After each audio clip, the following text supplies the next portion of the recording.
All right, welcome back to this final edition of the Chris Boden Show. ASA Miami head coach Chris Boden. It's a pleasure, Coach, to be with you again. Last edition, we've had a wonderful time this year. And first of all, thank you for allowing me to facilitate. It's been fun. And, you know, it's always fun to end the season on a high note. You get a victory over, Georgia Prep Academy. And this is a team, for those that don't know, this is a prep school that usually the best of the best. It's highly touted. It's one of the best in the country, but nevertheless, you got the win. Yeah, no, they had a lot of talent all over the field, and it was a tough game. It was a tight game. Our defense played great. We had chances to kind of knock them out of the game in the second quarter, the third quarter, and we didn't convert on it offensively. But our defense held tight at the end of the game, and we came away with the win against a good team. Absolutely, you go up 14-0 early. You had a lot of key guys out. But still you were getting the job done. But then, right before the half, they get a quick score. Just take us through that. Yeah, we drove down. We scored a touchdown, made it 14-0. And then the following kickoff, they took it back to the house. So only a minute left in the half. And, that kind of killed our momentum a little bit. But, and we did have a bunch of guys out for various reasons. But that's, the next guy has to step up and get the job done. But like I said, we're glad we came away with the victory, and to end the season 7-2. A lot of our kids did a really good job all year. Absolutely. One of those kids is, of course, Voshon, the quarterback. He finished the year with a pretty impressive resume: 58% passing, over 1,300 yards, 18 touchdowns, only 2 interceptions. And as a first-year, junior college player, you got to like what he brought to the table this year. Yeah, he did a great job all year. He was a leader on the field. He led by example. He led verbally. He did a lot of great things with his feet, with his arm. Really showed that he could read a defense and run a complicated offense and do a lot of things inside the scheme of our offense that freshman quarterbacks really can't do. But we're very happy about him and excited about where he's gonna, where his progress is going to take him. Absolutely. Now, real quick on Voshon, do you think he comes back, or do you think he possibly gets picked up, or is it just too early to tell? I think it's a little too early to tell. I mean, he's a qualifier, so he's going to be good to go after this spring semester with 3 years remaining to play.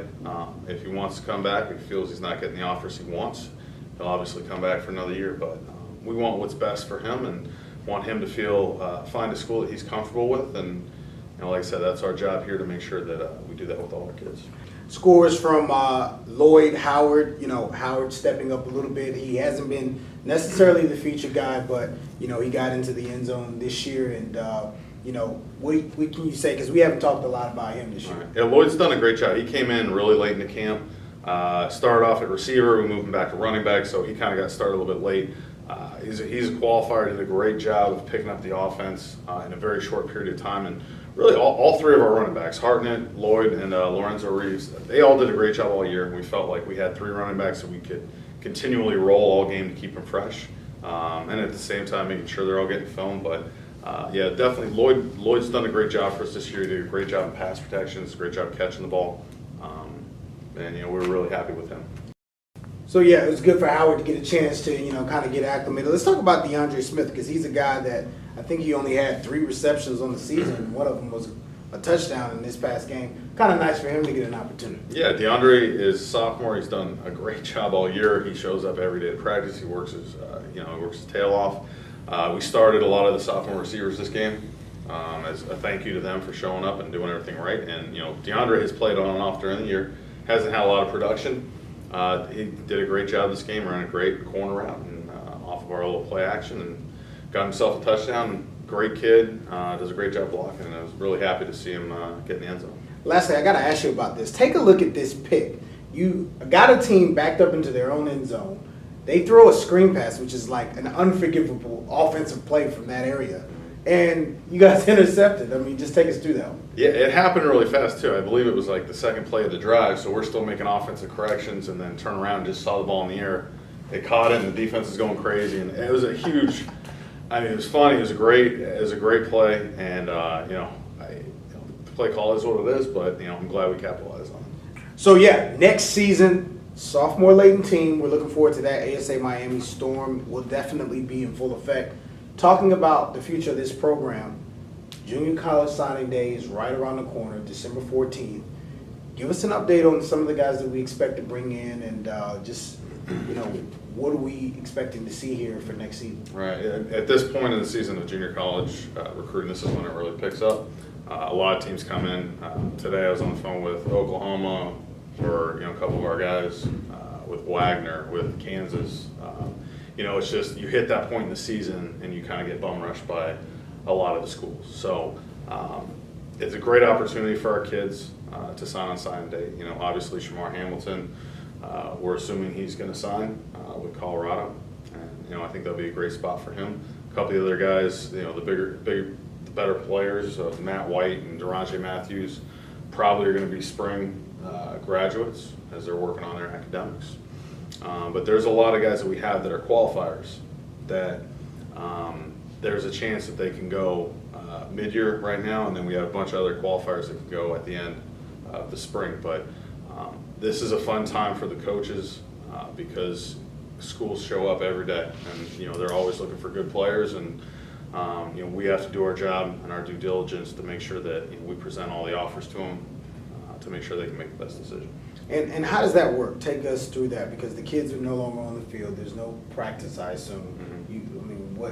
What sort of is going on behind the scenes now with actually the players? Obviously they're fully engaged in academics as we get ready for Thanksgiving, but when the coaches are coming in, are they basically watching film with you or talking, or how does that work? Yeah, they come in, they'll come into the office, they'll watch film with us, they'll sit down and talk to the players if they can talk to the players, and get all the information, transcripts, any personal information, anything like that.